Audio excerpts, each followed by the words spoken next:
안녕하십니까. 토목환경학과 19학번 유서 이타이타이병 레포트 작성입니다. 목차 과제 첫 번째에 대해서는 환경이란, 이타이타이병이란에 대해서 발표 준비를 했고, 과제 2에서는 탄소 중립에 대해서 발표 준비를 했습니다. 첫 번째, 환경이라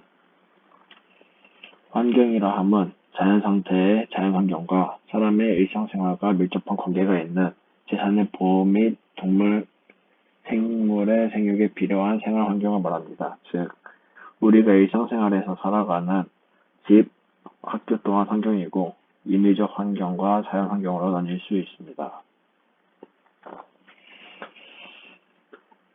환경오염과 환경문제란 첫 번째로 3P가 있습니다. 3P는 Population, Pollution, Poverty로 나뉘고 환경문제는 복합성과 포괄성, 지체성, 초국가성의 특성을 띱니다.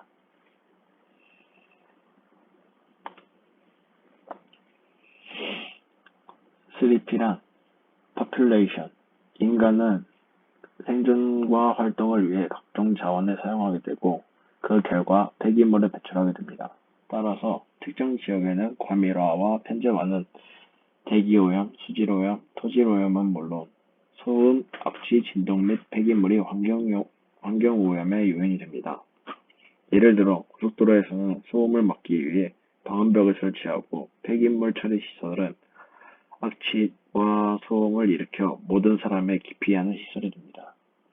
폴루션은 공해의 종류로 물질공해, 감각공해, 기타공해 등으로 나뉘고 이 또한 인간의 자원을 사용할 때 나오는 폐기물과 오물이 물질공해를 일으키고 건물을 짓거나 자동차와 같은 운송수단에서 나오는 소음과 진동이 감각공해를 일으킵니다. poverty는 빈곤한 개발도상국으로 갈수록 경제를 살리기 위한 환경을 파괴하는 경우가 대부분입니다. 예를 들어 GDP 지수가 높은 나라는 친환경 에너지를 사용하도록 환경 규제가 강합니다. 하지만 낮은 나라들은 석탄과 같은 환경오염 물질을 많이 나오는 자원을 사용합니다. 최근에는 GDP 지수가 높은 선진국들이 과거에 파괴한 환경 때문에 환경 부담금을 더 내야 한다는 의견도 나오고 있습니다. 환경 문제의 네 가지 속성입니다. 첫 번째는 지체성. 환경 파괴는 오랜 시간에 걸쳐 진행한 후 인간의 환경 문제로 인식해도 이미 환경 파괴는 광범위하게 진행되었기 때문에 해결이 어려운 단계로 접어듭니다. 환경 문제의 지체성은 과학 기술의 불확실성으로 강화됩니다. 인간은 환경 문제의 원인 규명과 대책 마련을 위해 시간이 많이 지체하고 이 시간 동안 환경 파괴는 계속 파괴가 진행됩니다. 초국가성. 모든 국가는 환경 파괴나 변화의 영향으로부터 초연할 수 없기 때문에 원인 제공국은 물론 여타 국가까지 그 영향권 아래에 놓이기 때문에 결과적으로 초국가성은 중요한 부분입니다. 예를 들어 가뭄이 심각한 중국에서 날아오는 먼지로 인해 대한민국과 일본 등 여러 나라들이 피해를 보았고 국제기구들이 이를 해결하기 위해 환경 규약 등을 제정하고 있습니다. 이번에 코로나19를 겪으면서 많은 공장들이 멈췄고 중국에 있던 먼지와 여러 가지 황사 같은 게 낮아진 걸 보면 이제 중국의 환경 문제와 우리나라의 환경 문제는 밀접한 연관이 있다는 걸 알 수 있습니다. 복합성은 환경 문제는 다른 환경 문제와 연결되는 복합성을 띱니다. 해수면이 상승하면 경작지는 줄어들고 줄어든 경작지만큼 간척 사업으로 개간을 합니다. 이로 인해 생물 서식지 파괴와 같은 환경 파괴가 일어나면서 복합성은 환경 문제를 유기적으로 연결하여 처리하는 종합적 접근 체제가 효율적인 방법임을 나타냅니다. 예를 들어 환경에서 공기를 깨끗하게 한다고 해서 바다가 깨끗해진다는 건 아닙니다. 그러니까 하나를 고치려면 여러 가지를 손봐야 되는 환경의 파괴의 심각성을 알리는 지표가 될 수 있습니다. 포괄성은 환경은 안보, 정치, 경제 등과 인간 생활의 핵심적인 가치들과 깊은 관계를 맺고 있습니다. 다른 영역들과 긴밀한 관계를 맺고 있기 때문에 정치, 경제, 사회, 문화 등 포괄한 사회적 문제로 인식해야 합니다. 이타이타이병이란 미나마타병과 함께 일본 4대 공해병의 하나입니다. 뼈가 물러지면서 조금만 움직이는 걸로 골절이 일어나 환자들이 아프다라고 하는 데에서 병의 이름이 붙었습니다.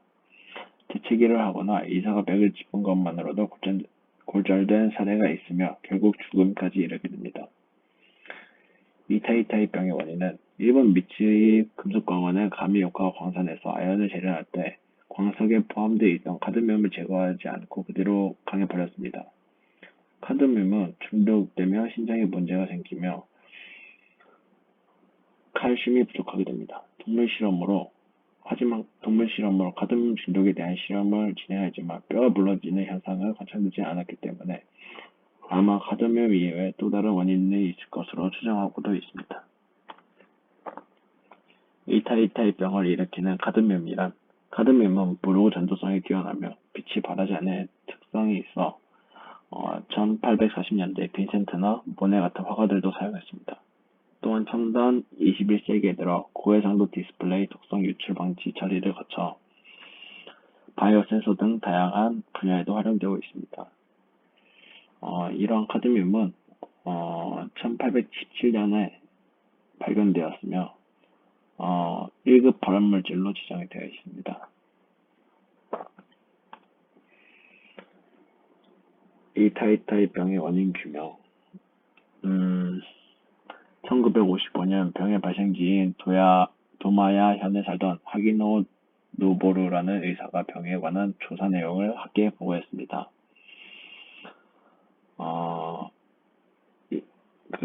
이 의사는 병의 진정한 상류 50km 지점 가미오카에 있는 미시 금속 광업에서 배출한 카드뮴 때문에 발생한 것이라는 결론을 내렸고, 이들의 환자에는 신체 조직에서 고농도의 덕과 아연이 검출됐고 수천 ppm에 달하는 카드뮴을 확인했습니다. 심지어는 카드뮴 농도가 1만 ppm이나 되는 환자도 있었습니다. 미시 광업은 반세기 이상의 마야마현에서 구리, 아연 등을 생산해왔고 이 광산의 폐광석에 있던 카드뮴이 진지강으로 오염시켜 하류로 흘러들어 농가 밭의 공업 용소들과 주민들의 식수로 사용됨으로써 카드뮴이 인체에 들어갔다는 것입니다. 카드뮴은 칼슘과 구조가 유사하기 때문에 동물 체내에서 뼈에 농축되면 신체 기능에 장애를 일으킬 수 있습니다. 미스의 광업의 책임 회피와 그리고 환경의 지체성.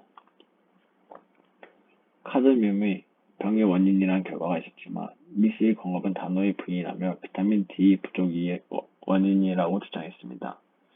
이후 1968년 병의 발생 후 60년이 흐른 시점에서야 카드뮴이 병의 원인임을 진정했고 1971년 6월 30일 도마야 법정에서 내려진 판결은 원구역의 완전한 승리를 안겨주었습니다. 이타이타이병을 예로 들면 미스의 광업과 피해자들은 카드뮴이 병의 원인일 것을 예상했지만 과학적 증명되지 않은 추측과 환경 보전과 피해 보상을 늦췄습니다. 이렇듯 많은 환경 문제들은 인간의 무지와 이기심 때문에 파괴되고 고통을 받습니다. 현 시대에 살고 있는 대부분의 사람들은 환경 보전의 중요성을 알고 있습니다.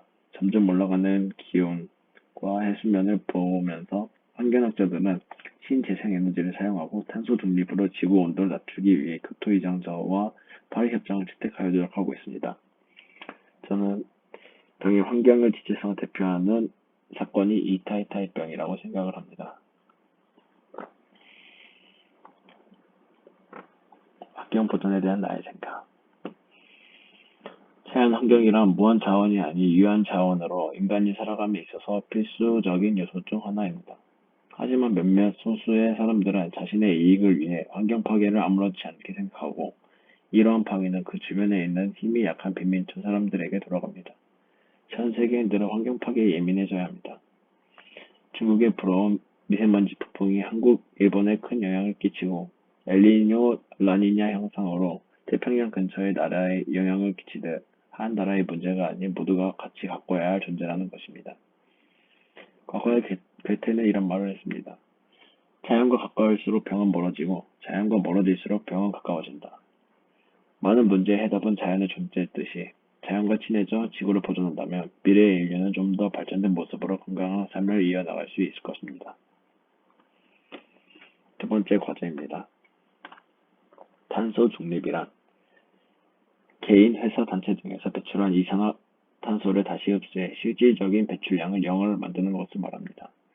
이는 2016년 발효된 파리협정 이후 121개 국가가 2050년 탄소중립 목표 기후동맹에 가입하는 등 전 세계의 화두가 되었습니다. 한국 정부의 탄소중립 전략 문재인 대통령이 2050년 탄소중립 계획을 처음 발표한 후 그해 말 경제구조의 저탄소와 신유망 저탄소 사업 생태계 조성, 탄소중립 사회로의 공정 전환, 탄소중립 제도적 기반 강화 등의 구체적인 추가 전략을 발표했었습니다.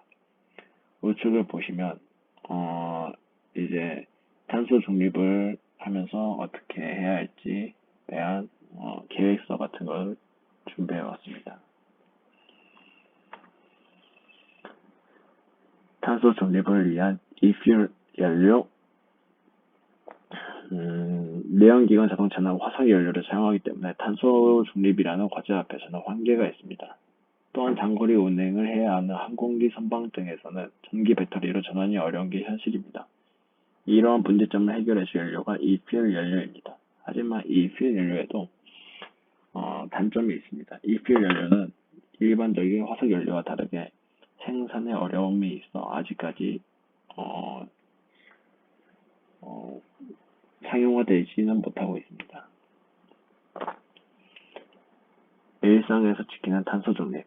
탄소 중립이라는 단어가 생소해 많은 이들이 커다란 프로젝트로 환경을 지킨다는 오해를 하고 있습니다. 하지만 일상에서 작은 움직임으로 실천할 수 있는 환경 보호 방법이 많이 있습니다.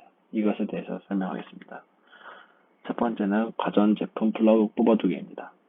대기 전력은 전체 이용 전력의 약 10%를 차지하기 때문에 TV, 컴퓨터와 같은 대기 전력이 많은 가전제품은 코드를 뽑아만 놔도 전기요금과 온실가스 감소 효과가 있습니다. 대중교통 이용하기. 승용차 한 대가 1km를 달릴 때 평균 140g의 이산화탄소를 배출한다고 합니다.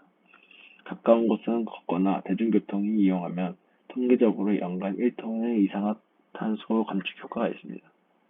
적정 실내 온도 유지하기. 냉난방 온도를 1도 조절할 경우 공공기관 및 2000TOE 이상의 건물은 연간 720억 원 절감이 가능합니다. 정부에서는 평소에 하고 있던 온도에 2도, 여름에는 2도 높게, 겨울에는 2도 낮게를 실천하고 있습니다. 이메일 삭제하기. 이메일 삭제하기는 좀 생소할 수 있는데 온라인 데이터 저장을 위해 이메일 한 건당 4g의 이산화탄소를 배출한다고 합니다. 이메일은 주기적으로 지워주는 것만으로 탄소 중립을 실천할 수 있습니다. 아마 많은 사람들이 네이버에 많은 이메일을 담고 있을 것으로 예상이 되는데 이런 이메일을 놔두는 것만으로도 환경 오염을 일으킬 수 있다는 것을 잘 알아두셨으면 좋겠습니다. 먹는 물병 5호. 5호는 스페인 출신 산업디자인학과 학생들이 만든 마실 수 있는 물병입니다. 렉서스 디자인 어워드에서 수상까지 했던 위생적이고 환경 친환경적인 발명품입니다.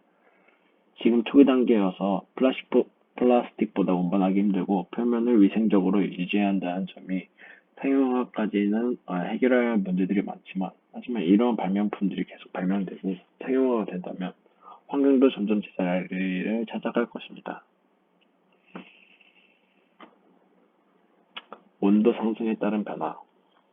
온도 상승에 따른 변화는 1도에서 2도 차이가 생태계를 바꾸고 생물의 멸종까지 일으킬 만큼 강력한 힘을 가지고 있습니다. 하지만 일산화탄소는 우른을 뚫어가지고 지구 온난화로 이제 온도 상승을 빠르게 초래하고 있으니 일산화탄소로 줄이는 탄소 중립을 실천해야 됩니다. 탄소 중립에 대한 나의 생각. 환경은 파괴되기 전에 지키는 것입니다. 요즘 MZ 세대들은 점차 환경 보호에 관심이 늘고 있습니다. 왜냐하면 코비드19를 겪으면서 아웃도어 스포츠에 많은 관심이 생겼고 플로깅, 트레킹 등 환경 보호 스포츠들이 생겨나기 시작했습니다. 환경 보호는 개인적으로 성공시킬 수 있는 문제가 아닙니다.